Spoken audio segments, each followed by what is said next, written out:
ಪ್ರಿಯ ವೀಕ್ಷಕರೇ, ಎಲ್ಲರೂ ಹಳ್ಳಿ ಜಾಣವರು ಚಾನಲ್ನ ಸಬ್ಸ್ಕ್ರೈಬ್ ಮಾಡಿ ಹಾಗೂ ಈ ವಿಡಿಯೋಗೆ ಲೈಕು ಶೇರು ಕಾಮೆಂಟ್ ಕೊಡಿ. ಗುಂಡ ಭರತ ಪ್ರಭಾಕರ, ನಮ್ಮ ಹಳ್ಳಿ ಕೆರೆ ಮಾಂಬಂದು ಆಗ್ಲಲ್ಲ ಮದ್ದೆಳ್ಳೆಗೆ ಹೆಣ್ಣು ನೋಡಿದ್ನು ಹೋಗಿ ನೋಡ್ಕೊಂಬರ್ರೋ ಹುಡುಗಿನ ಫಸ್ಟ್ ನೋಡ್ಕೊಂಬರ್ರೋ, ಆಮೇಲೆ ಮಾತಾಡೋಕ್ಕಾಗುತ್ತೆ ಅಂಬುತ್ತೆ ಕಣ್ರು. ಯಾರನ್ನ ಒಸಿ ಬರೋಲ್ಲ ನನ್ನ ಜೊತೆಗೆ ಹೋಗೋಣ, ಅಲ್ಲೋಗಿ ಹೆಣ್ಣು ಹೆಂಗೈತೆ ನೋಡ್ಕೊಂಬರೋಣ. ಇಲ್ಲ ಕಣೋ ಗುಂಡ, ನನಗೆ ಒಸಿ ಕೆಲಸ ಐತಿ, ನಾನು ಬರೋಕ್ಕಾಗಲ್ಲ. ಒಸಿ ಯಾರನ್ನ ಪ್ರಭಾಕರನ್ನ ಇಲ್ಲ ಭರತನ ಕರ್ಕೊಂಡೋಗು, ಬರ್ತಾರೆ. ನಾನು ಬರೋಕ್ಕಾಗಲ್ಲ ಕಣ ರಾಮು. ರಮಣ, ನಾನು ಒಸಿ ವಯಸ್ಸಿನಾಗೆ ಒಂದು ಸ್ವಲ್ಪ ಚಿಕ್ಕನು, ನನಗೇನು ತಿಳಿತೈತಿ. ಭರತಣ್ಣನೇ ಕರ್ಕೊಂಡೋಗು, ನನಗಿನ್ನ ಒಂದು ಸ್ವಲ್ಪ ಭರತಣ್ಣ ದೊಡ್ಡನು, ನಿನಗೂ ಭರತಣ್ಣಗೂ ಒಳ್ಳೆ ಕಲಾಕ್ತಂಗೈತಿ ಜೋಡಿ ಎತ್ತುಗಳನ್ನ. ಅದಕ್ಕೆ ಹೇಳ್ತೀವಿ, ನೀನು ಭರತಣ್ಣನೇ ಕರ್ಕೊಂಡೋಗು, ನಿನಗೇನಿದ್ರು ಭರತಣ್ಣ ಅಲ್ಲಿ ಹೇಳ್ತಾನೆ. ಏನ್ಲಾ ಬರ್ತಾ ಬತ್ತಿಯನ ಮದ್ದೆಳಕ್ಕೆ ಹೋಗಿ ಬರೋಣ. ಹೆಣ್ಣು ನೋಡ್ಕೊಂಬರೋದು ಅಷ್ಟೇ, ಇನ್ನೇನು ಕೆಲಸ ಇಲ್ಲ. ಬೇಗ ಹೋಗಿ ಉಂಬಕ್ಕಿಕ್ತಾರೆ ಉಂಡು ನೋಡ್ಕೊಂಡು ಬಂದ್ಬಿಡೋದೆ, ಬಾ ಹೋಗೋಣ. ಪಾಪ ಈ ಅಪ್ಪಗೆ ಅಲ್ಲಿ ಹೆಣ್ಣು ನೋಡಕ್ಕೆ ಹೋಗತ್ತಾಗ ಉಂಬಕ್ಕಿಕ್ತಾರಂತ ಈ ಅಪ್ಪನ ಜೊತೆ ನಾನು ಹೆಣ್ಣು ನೋಡಕ್ಕೆ ಹೋಗ್ಬೇಕಂತೆ ಹೆಂಗೆ ಹೇಳ್ತಾನೆ ನೋಡಿ ರಾಮು. ಲೇ ರಾಮು, ಹೋಗ ನಿನ್ನ ನಾನು ಹತ್ತಕ್ಕೆ ಬಂದೇನು, ನೀನೇ ಹೋಗಿ ನೋಡ್ಕೊಂಬರಪ್ಪ, ನಾನು ಬರಲ್ಲ. ಹಂಗಲ್ಲ ಕಣೋ ಭರತ, ನಾನು ಹೇಳಿದ್ದೆ ಭರತ, ನಾನು ಹಂಗೆ ಹೇಳ್ತೀನಿ ಅನ್ನಲ್ಲ. ನಾನು ಹೇಳಿದ್ದು ಯಾವುದೇ ಒಂದು ಗಂಡು ಒಂದು ಮನೆಗೆ ಹೆಣ್ಣು ನೋಡೋಕೆ ಹೋಗ್ತೈತಿ ಅಂತಂದರೆ ಅಲ್ಲಿ ಉಪ್ಪಿಟ್ಟು, ಚಿತ್ರಾನ್ನ, ಬೋಂಡ, ಪಕೋಡ, ಹಪ್ಪಳ, ಸಂಡಿಗೆ ಅಂತ ಎಲ್ಲ ಮಾಡಿರ್ತಾರಪ್ಪ. ಅವನ್ನ ಎಲ್ಲ ತಿನ್ನೋದು ಬರೋದು. ಏನು ಸಟ್ಟಾಗುತ್ತೋ ಬಿಡುತ್ತೋ ಯಾರಿಗೆ ಗೊತ್ತು. ಹೋಗಿ ಹೊಟ್ಟೆ ತುಂಬ ಉಂಡು ಬಾ ಬಂದು ಬಾ ಅಂತ ಅಂಬಲಿಲ್ಲ ನೀನು. ನಾನು ಅದಕ್ಕೆ ಹೇಳಿದ್ನಪ್ಪ ಅಷ್ಟೇ. ಹೂನಪ್ಪ ರಾಮು, ಹೆಣ್ಣಿರ ಮನೆಗೆ ಹೋದ್ರೆ ಏನು ಕೊಡ್ತಾರೋ ಇಲ್ಲ ಗೊತ್ತಿಲ್ಲ, ಆದರೆ ಅವ್ರ ಮನೆಗೆ ಮಾಡಿಕ್ಕ ಉಪ್ಪಿಟ್ಟು, ಚಿತ್ರಾನ್ನ, ಪಕೋಡ, ಹಪ್ಪಳ, ಸಂಡಿಗೆ ಇವಾರು ಹೊಟ್ಟೆ ತುಂಬ ತಿನ್ಕೊಂಬರ್ತೀವಿ. ಹೆಣ್ಣು ನೋಡೋಕೆ ಹೋಗಿರೋ ಖರ್ಚಿಗೆ ಅಲ್ಲಿ ಬಡ್ಡಿ ಸಮೇತ ಉಸ್ಲಿ ಆದಂಗೆ ಏನು ಕೊಡ್ತಾರೋ ಬಿಡ್ತಾರೋ ಒಟ್ಟು ಹೊಟ್ಟೆ ತುಂಬ ಉಂಡ್ಕೊಂಡು ಬರ್ತೀವಿ. ಗಂಡು ಮಕ್ಳಿಗೆ ಅದೇ ಲಾಭ ಹೆಣ್ಣು ನೋಡೋಕೆ ಹೋಗಿರೋ ಮನೆ ಒಳಗೆ. ಹೇಳಪ್ಪ ಬರ್ತಾ, ಈ ಹೆಣ್ಣಿರ ಮನೆಯಾಗಿ ಓದಾಡ್ಕೆ ನೋಡ್ದಾಡ್ಕೆ ಏನು ಕೊಡಲ್ಲ ಹೆಣ್ಣ. ಅವರೆಲ್ಲ ಹೊರಗಡೆ ಎಲ್ಲ ವಿಷಯನ ವಿಚಾರಿಸಿ ಎಲ್ಲ ನೋಡಿ ಅಳ್ದು ತೂಗಿ ಕೊಡೋ ಓಟತ್ತಿಗೆ ನಮ್ಮ ತಲೆಗಿರೋ ಬುಲ್ಡಾಗಿರೋ ಕೂದಲೆಲ್ಲ ಬೆಳಗಾಗಿರ್ತವೆ. ಹೆಣ್ಮಕ್ಳಿಗೆ ಅದಕ್ಕೆ ಅಪ್ಪೋ ಹೆಣ್ಮಕ್ಳು ಮನೆಯಾಗೂ ಡಿಮ್ಯಾಂಡು. ನಾವೇನು ಮಾಡೋಣ ಹೇಳು. ಈ ಗಂಡು ಮಕ್ಕಳಿಗೆ ಏನೇನು ಮೂಸ್ ನೋಡೋರಿಲ್ಲ. ಅವು ಹೆಣ್ಣಿಗಾದರೆ ಹೋಗಿ ಮುಗಿಲ್ ಬಿಡ್ತಾರೆ ಗಂಡುಗಳು. ಕಾಣಲ್ಲ ರಾಮು, ಅದು ಯೋಚನೆ ನೋಡಬೇಕಲ್ಲ, ಹೆಣ್ಣು ನೋಡಬೇಕು ಅಂತ ಹುಡುಗರು ಅಡ್ಡಾಡ್ತಾರೆ. ಆದರೆ 3 ವರ್ಷ ಆದರೂ ಹೆಣ್ಣು ಸಟ್ಟಾಗಲ್ಲ, 4 ವರ್ಷ ಆದರೂ ಹೆಣ್ಣು ಸಟ್ಟಾಗಲ್ಲ. ದಿನಕ್ಕೆ ಸಟ್ಟಾಗ್ತಾವೋ ಅದು ಗೊತ್ತೇ ಇಲ್ಲ. ಇನ್ನೂ ಹೆಣ್ಣು ನೋಡ್ತಾನೇ ಇದ್ದಾರೆ. ನಮ್ಮೂರ್ನಾಗಾದರೆ ಗಂಡುಗಳು ತುಂಬ್ಕೊಂಡವೆ. ಈಗ ಅವಕ್ಕೆಲ್ಲ ಹೆಣ್ಣು ಎಲ್ಲೆಲ್ಲಿ ತತ್ತಾರೋ ಎಲ್ಲೆಲ್ಲಿ ಮಾಡ್ಕೊಂಬತ್ತಾರೋ ನೋಡಬೇಕು. ಸುಮಾರು ಒಂದು 30-40 ಗಂಡು ಮದುವೆ ಆಗೋಕ್ಕೆ ಈಗ ಬಂದವ್ರೆ. ಕಣ ಗುಂಡ, ಅದ್ರ ನೀನು ಒಬ್ಬ ಬಿಡು. ನಾನೇನು ಇಲ್ಲ ಅಂತ ಅಂಬ್ಲಿಲ್ಲಪ್ಪೋ, ನಾನು ಅದನ್ನೇ ಹೇಳಿದ್ದು, ನನ್ನ ಸೇರಿಸಿ ನಾನು ಹೇಳಿದ್ದು ಒಂದು 40 ಗಂಡು ಇದಾವ ಅಂತ. ರಾಮು, ನಮ್ಮೂರ್ನಾಗಿರೋ 40 ಗಂಡಿಗೂ ಒಂದು ಸಾಮೂಹಿಕ ವಿವಾಹ ಮಾಡಿಸ್ಬಿಡಂಬಿಡ್ಲ ರಾಮು. ಹೊಸಿ ನೀನು ಅವಾಗೆ ಮದುವೆ ಆಗ್ನಂತೆ. ನಮ್ಮೂರಿನ ಅಧ್ಯಕ್ಷರು ಶ್ರೀನಿವಾಸ ಅವ್ರ ತಾಗ ಮಾತಾಡಿ ನಮ್ಮೂರು ಸ್ಕೂಲ್ ಕಾಂಪೌಂಡ್ನಾಗೇನೆ ಒಂದು ಸಾಮೂಹಿಕ ವಿವಾಹ ಇಟ್ಕೊಂಡ್ಬಂದ್ಬಿಡೋಣ.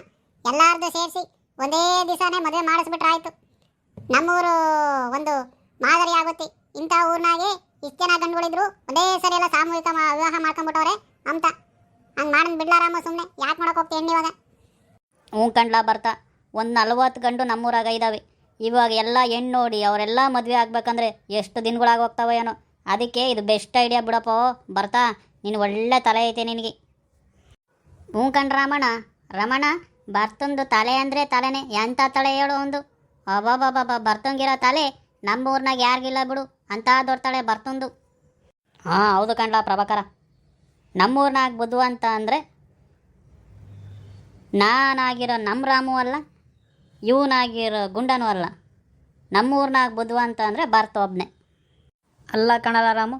ನೀನೇನು ವರದಕ್ಷಿಣೆ ಏನು ಕೇಳೋಕ್ಕಿಲ್ಲೇನು?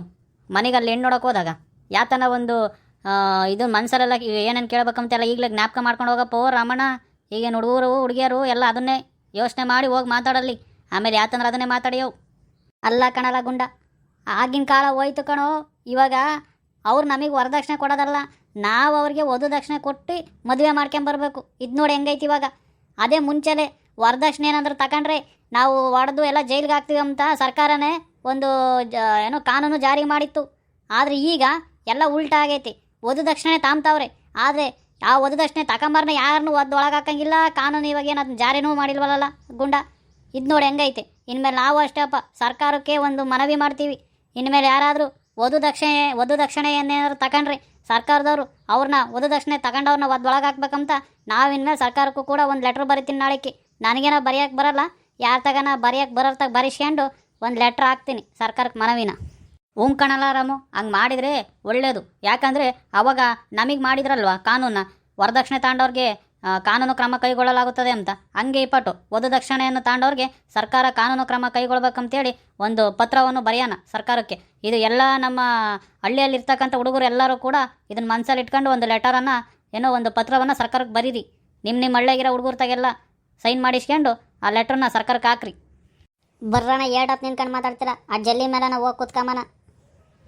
ಇದ್ ನೋಡ್ ರಾಮು ಹೆಂಗೈತೆ, ನಾವು ಬೇಸಾಯ ಮಾಡೋರು, ನಾವು ರೈತರು ಮಕ್ಕಳು ಅಂತ ಹೇಳಿ ನಾವು ರೈತರು ಮನೆಗೆ ಹೆಣ್ಮಕ್ಳನ್ನ ಏನ್ ಕೇಳಕ್ ಹೋದ್ರೆ ಅವ್ರು ರೈತರು ಮಕ್ಕಳಿಗೆ ಏನ್ ಕೊಡಲ್ಲ ಅಂತ ನೋಡಿ. ಇದ್ದಂಗೈತಿ. ಯಾಕಂದ್ರೆ ಅವರು ಬಿಸ್ಲಾಗ ಹೋಗಿ ಟೊಮೊಟೊ ಬಿಡ್ಸೋದು ಯಾಕೆ, ಬಿಸ್ಲಾಗ ಹೋಗಿ ಕಳೆ ತೆಗಿಯೋದು ಯಾಕೆ, ಬಿಸ್ಲಾಗೆಲ್ಲ ನಮ್ಮನೆ ಹೆಣ್ಮಗಳು ಕೆಲಸ ಮಾಡೋಂಥದ್ದು ಏನೈತಿ ಅಂತ ನಮ್ಮ ರೈತರೇ ಹಂಗ ಅನ್ಕೊಂತಾರೆ. ಯಾಕೆ ರೈತರು ಮಕ್ಕಳಿಗೆ ರೈತರೇ ಏನ್ ಕೊಡ್ಲಿಲ್ಲ ಅಂತಂದ್ರೆ ಏನ್ ಸಿಟಿಗ್ಲಾರ ಏನ್ ಕರೆದು ಕೊಡ್ತಾರನಪ್ಪ ನಮ್ಗೆ ಹೆಣ್ಣ? ಇದನ್ನ ಯಾಕೆ ಅರ್ಥ ಮಾಡ್ಕೊಂಬಲ್ಲ ನಮ್ಮ ರೈತರು? ಬರ್ತಾ ಕೇಳ್ದೆ ಕಣ್ಲ, ಸರಿಯಾದ ಪಾಯಿಂಟ್ ಹಿಡ್ದಿದ್ಯಾ ಬಿಡು. ಯಾಕೆಂದರೆ ಹೊಸಿ ನೀನು ಹೇಳೋದ್ರಾಗೂ ನಿಜ ಐತೆ ಬಿಡು. ಯಾಕೆ ಅಂತ ಅಂದರೆ ನಮಗಿನ್ನ ಎಲ್ಲ ದೊಡ್ಡವ್ರನ್ನ ನೋಡಿದರೆ ಅವರೆಲ್ಲ ಹೋಗ್ಬಿಟ್ಟು ಅದೇ ಬಿಸ್ಲಾಗ ಕೆಲಸ ಮಾಡೋರ್ನ, ಅದೇ ಬಿಸ್ಲಾಗ ಕಳೆ ತೆಗಿಯೋರ್ನ, ಅದೇ ಬಿಸ್ಲಾಗ ಎಲ್ಲ ಟೊಮೊಟೊ ಬಿಡ್ಸೋ ಅಂತಾರನೇ ನಮ್ಮ ಎಲ್ಲ ದೊಡ್ಡವ್ರು ಹೋಗಿ ರೈತರ ಮಕ್ಕಳನ್ನೇ ಮದುವೆ ಆಗಿ ಬಂದವ್ರೆ. ಅದೇ ಇವಾಗ ಹೋಗಿ ಕೇಳು, ಅದೇ ರೈತರ ಮನೆಗಿರೋ ಹೆಣ್ಮಗಳನ್ನ ಅದೇ ರೈತರು ಕೆಲಸ ಮಾಡೋ ಹುಡುಗನಿಗೆ ಕೊಡಲ್ಲ ಅಂತಾರೆ. ಯಾಕೆ? ನೀವು ಅವಾಗ ಹೋಗ್ಬಿಟ್ಟು ರೈತರ ಮನೆಗಿರೋ ಹೆಣ್ಮಕ್ಳನ್ನೆಲ್ಲ ಮದುವೆ ಆಗಿ ಬರೋದು ಇದು, ನಾವು ಹೋಗ್ಬಿಟ್ಟು ಇವಾಗ ರೈತರ ಮನೆಗೆ ಹೆಣ್ಣು ಕೊಡೋಕೆ ಹೋದ್ರೆ ತಪ್ಪು ಅಲ್ವಾ? ಯಾಕೆ? ಎಲ್ಲರಿಗೂ ಒಂದೇ ನ್ಯಾಯ ಇರಬೇಕಪ್ಪ. ನೀವು ಒಂದು ರೈತರ ಮನೆಗೆ ಮದುವೆ ಆಗಿ ಬಂದಿದ್ರಂದರೆ ನಿಮ್ಮ ಮನೆಗಿರೋ ಹೆಣ್ಮಕ್ಳನ್ನ ರೈತರಿಗೂ ಕೊಟ್ಟರೆ ಏನು ತಪ್ಪಿಲ್ಲ ಅಂತ ನೀವು ಅಂದ್ಕೋಬೇಕಪ್ಪ. ನೀವೇ ಅದು ನನ್ನ ಮಗಳು ಫಾರಿನ್ನಾಗಿರಬೇಕು, ಬೆಂಗಳೂರಾಗಿರಬೇಕು, ಎಲ್ಲೋ ಸಿಟಿಯಾಗೆ ದೊಡ್ಡದಾಗೇನೋ ಕೆಲಸ ಮಾಡೋನಿಗೆ ಕೊಡಬೇಕು ಅಂತೀರ. ಮತ್ತು ರೈತರಿಗೆ ಕೊಡೋರು ಯಾರು ಹೆಣ್ಣು? ರೈತರಿಗೆ ಯಾರು ಕೊಡ್ತಾರೆ ಹೆಣ್ಣ? ಅಲ್ಲ ಕಣ್ಲಾ ಗುಂಡ, ಒಂದು ಹೇಳ್ತೀನಿ ಕೇಳೀಗ. ನಿನ್ನ ಯಾರು ಮರ್ತಿಲ್ಲ, ಕೊರೋನಾ ಅಂತ ಬಂದಿತ್ತು. ಆ ಕೊರೋನಾದಾಗಿ ಎಲ್ಲ ಎಲ್ಲೆಲ್ಲಿ ಹೋಗಿದ್ರು ಮದುವೆ ಆಗಿ, ಮುಂಬೈಗೆ ಹೋಗಿದ್ರು, ದುಬೈಗೆ ಹೋಗಿದ್ರು, ಬೆಂಗಳೂರಿನಾಗಿದ್ರು, ಎಲ್ಲೆಲ್ಲಿದ್ರಪ್ಪ ಎಲ್ಲ ಬಂದು ಹಳ್ಳಿನಾಗೆ ಟೆಂಟ್ ಹೊಡ್ಕೊಂಡು ಇದ್ಬಿಟ್ರಪ್ಪ. ಅವಾಗ ಅವ್ರು ಕೆಲಸ ಇಲ್ಲದೆ ಎಲ್ಲ ಊರಾಗೆ ಇದ್ರು. ಅವಾಗ ರೈತರಿಗೆ ಕೆಲಸ ಇದ್ದಿದ್ದು ಯಾಕೆ ಹೇಳು? ರೈತರು ದುಡಿಲಿಲ್ಲ ಅಂತಿದ್ರೆ ಇವ್ರಿಗೆಲ್ಲ ಉಂಬಾಕ್ ಹಂಗೆ ಸಿಗದ? ರೈತರು ಎಲ್ಲ ದುಡ್ದಿರೋದು ಕೇಳ್ವನಪ್ಪ, ಇವ್ರಿಗೆಲ್ಲ ಉಂಬಾಕ್ ಸಿಕ್ಕಿದ್ದು ಯಾಕೆ? ಅದೆಲ್ಲ ಇವ್ರು ನೆನಪಿಲ್ವಾ? ರೈತರು ದುಡಿಲಿಲ್ಲ ಅಂದರೆ ಈ ದೇಶಕ್ಕೆ ಎಷ್ಟು ನಷ್ಟ ಎಷ್ಟು ಕಷ್ಟ ಅಂಬೋದು ಅದನ್ನು ಯೋಚನೆ ಮಾಡಬೇಕು. ರೈತರಾದ್ಮೇಲೆ ರೈತರ ಮನೆಗಿರೋ ಹೆಣ್ಮಕ್ಳನ್ನ ಫಸ್ಟು ರೈತರಿಗೆ ಕೊಡಬೇಕು. ಅವಾಗಲೇ ಈ ದೇಶ, ಈ ನಾಡು, ಸಂಸ್ಕೃತಿ ಎಲ್ಲ ಚೆನ್ನಾಗಿ ಉದ್ಧಾರ ಆಗೋದು. ಇಲ್ಲಾಂದ್ರೆ ಯಾವ್ದು ಉದ್ಧಾರ ಆಗುತ್ತೆ? ಬರೀ ಮನೆ ಕುತ್ಕೊಂಡು ತಿಂಬೋದೇ ಆದರೆ ಇಲ್ಲಿ ದುಡಿಯಾರು ಯಾರು? ಇವ್ರಿಗೆಲ್ಲ ಹೊರಗಡೆ ಇರೋ ಬೆಂಗಳೂರಿನವ್ರಿಗೆ ದುಡಿಯಾರು ಯಾರು? ಉಂಬಾಕು ತಿಂಬಾಕು ಏನೋ ದುಡ್ಡು ಇದ್ದೇಟಿಗೆ ಅಲ್ಲಿ ಹೋಗಿ ತಗೊಂತಾರೆ. ದುಡ್ಡಿದ್ದೇಟಿಗೆ ದುಡ್ಡೇ ಉಂಬ್ಲೇಳು. ಅನ್ನ ಯಾಕೆ ಉಣ್ಬೇಕು? ರೈತರು ಬೆಳೆದಿರೋದನ್ನ ತರಕಾರಿ ಯಾಕೆ ತಿನ್ಬೇಕು? ಹಂಗಿದ್ಮೇಲೆ ಅಲ್ವನಪ್ಪ ಗುಂಡ? ಅದಕ್ಕೆ ಹೇಳ್ತೀವಿ, ರೈತಗಿರೋ ಕೆಲಸ ಕೊನೆವರೆಗೂ ಇರ್ತೈತೆ ಕಂಡ. ಅದು ಯಾವತ್ತೂ ಕೆಲಸ ನಿಲ್ಲರಿಲ್ಲ ಕಂಡ. ಯಾವುದೋ ಒಂದು ಕಂಪ್ನಿ ಬೇಕಾದ್ರೆ ಬಿದ್ದೋಗ್ಬೋದು, ಆದರೆ ರೈತರು ಕೆಲಸ ಮಾತ್ರ ದಿನ ಬೆಳಗಾದ್ರೆ ನಡೀತಾನೆ ಇರುತ್ತೆ ಕಣ. ಇದಕ್ಕೆ ಎಂಡಿಂಗೇ ಇಲ್ಲ ಕಣ. ಅದಕ್ಕೆ ಹೇಳ್ತೀವಿ, ರೈತರು ಮಕ್ಕಳಿಗೆ ಫಸ್ಟು ಹೆಣ್ಣು ಕೊಡ್ರಿ. ಕಣ್ಲಾ ಬರ್ತಾ, ಈ ಜನಗಳಿಗೆ ಅದೇ ಅರ್ಥ ಆಗೋಕ್ಕಿಲ್ಲ. ಇದನ್ನೆಲ್ಲ ಯಾವಾಗ ಅರ್ಥ ಮಾಡ್ಕೊಂತಾರಪ್ಪ? ಬೇಕಾದ್ರೆ ಎಲ್ಲೋ ದುಬಾಯಿ, ಬೆಂಗಳೂರು, ಮುಂಬಾಯಿ ಅವರೆಲ್ಲೇ ವರ್ಕ್ ಮಾಡ್ತಾ ಇರ್ಬೋದು. ಆ ಕಂಪ್ನಿ ಯಾವತ್ತು ಬೇಕಾದ್ರೂ ಬಿದ್ದೋಗ್ಬೋದು. ಬಿದ್ದೋದ್ಮೇಲೆ ಕೆಲಸನೇ ಇರಲ್ಲ ಅವ್ರಿಗೆ. ಅದೇ ಇಲ್ಲಿ ಹಳ್ಳಿನಾಗೆ ನಮ್ಮ ಹೊಲ್ದಾಗೆ 1 ಎಕರೆ ಸಾಕು ಕಂಡ್ಲ, ನಾವು ಎಷ್ಟು ಬೇಕಾದ್ರೂ ಕೆಲಸ ಮಾಡ್ಕೋಬೋದು ಅಲ್ವೇನ್ಲ ಬರ್ತಾ? ಅಲ್ಲಿ ಕೆಲಸ ಇಲ್ಲ ಅಂತ ಕುತ್ಕೊಳ್ಳೋದ್ಕಿನ್ನ ಇರೋ 1 ಎಕರೆಗೆ ಕೆಲಸ ಮಾಡಿದರೆ 4 ಜನಕ್ಕೆ ನಾವೇ ಕೆಲಸಗಳು ಇಕ್ಕೊಂಡಂಗಾಗುತ್ತೆ ಕಣ. ಅಲ್ಲ ಕಂಡ್ಲ ಬರ್ತಾ, ಇದು ನೋಡಿ ಹೆಂಗೈತಿ. ದೊಡ್ಡ ರಾಜಕಾರಣಿಗಳು ದೊಡ್ಡ ಕಾರ್ಯಕ್ರಮದಾಗೆ, ದೊಡ್ಡ ಸಭೆಗಳಾಗೆ ಹೇಳ್ತಾರೆ, ಈ ರೈತನೇ ಈ ದೇಶಕ್ಕೆ ಬೆನ್ನೆಲುಬು ಅಂತ ಹೇಳ್ತಾರೆ. ಅಷ್ಟೇ ಯಾಕಲ, ಅಲ್ಲೊಬ್ರು ಯಾರು ದೊಡ್ಡ ಸ್ಟಾರ್ ನಟರು ಹೇಳ್ತಾರೆ, ಈ ರೈತನೇ ಈ ದೇಶಕ್ಕೆ ಬೆನ್ನೆಲುಬು ಅಂತ. ಆದರೆ ಈ ಹಳ್ಳಿನಾಗೆ ರೈತರು ಮನೆಯಾಗೆ ಇರೋ ಹೆಣ್ಮಕ್ಳು ರೈತರುಗಳಿಗೆ ಕೊಟ್ಟು ಮದುವೆ ಮಾಡಲ್ವಲ್ಲ ಈ ರೈತರು. ಯಾಕಲ ಈ ರೈತರೆಲ್ಲ ನಮ್ಗೆ ಹಿಂಗೆ ಮಾಡ್ತಾವ್ರೆ? ರಾಮಣ, ಇವಾಗಿರೋ ಕಾಲ ಹಂಗೆ ಕಣೋ. ಯಾಕೆ ಅಂತಂದ್ರೆ ನಾವು ಬಿಸ್ಲಾಗಿ ಬೆವರು ಸುರಿಸಿದ್ರು ಅದಕ್ಕೆ ಬೆಲೆ ಇಲ್ಲ ಕಣೋ. ಬೆಂಗಳೂರಿನಾಗಿದ್ದು ಬೆರಗ್ ಮಾತಾಡೋರಿಗೆ ಬೆಲೆ ಜಾಸ್ತಿ ಕಾಣೋ.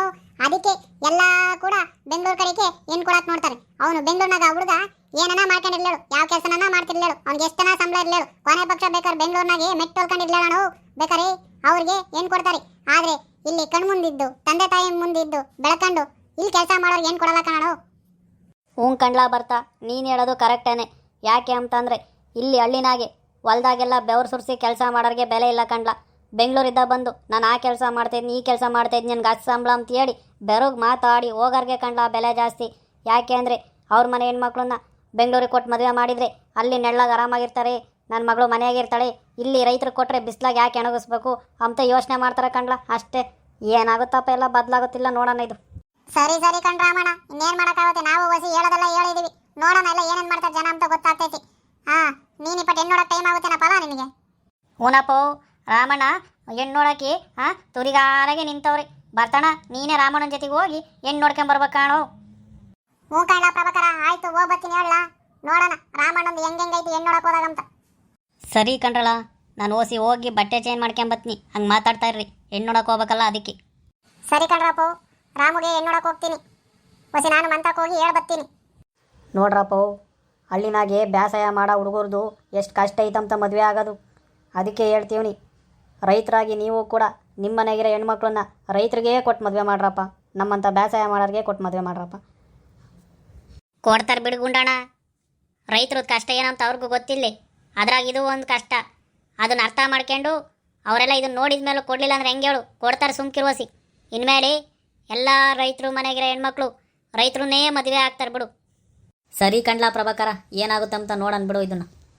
ಪ್ರಿಯ ವೀಕ್ಷಕರೇ, ಭರತ ರಾಮು ಬರೋವರೆಗೂ ಈ ಹಳ್ಳಿ ಜಾನಾರು ಚಾನಲನ್ನು ಸಬ್ಸ್ಕ್ರೈಬ್ ಮಾಡಿ. ಹಾಗೂ ಈ ವಿಡಿಯೋ ನಿಮಗೆ ಇಷ್ಟ ಆಗಿದರೆ ಲೈಕು ಶೇರು ಮಾಡಿ, ಕಾಮೆಂಟ್ ಬರೀರಿ. ಧನ್ಯವಾದಗಳು.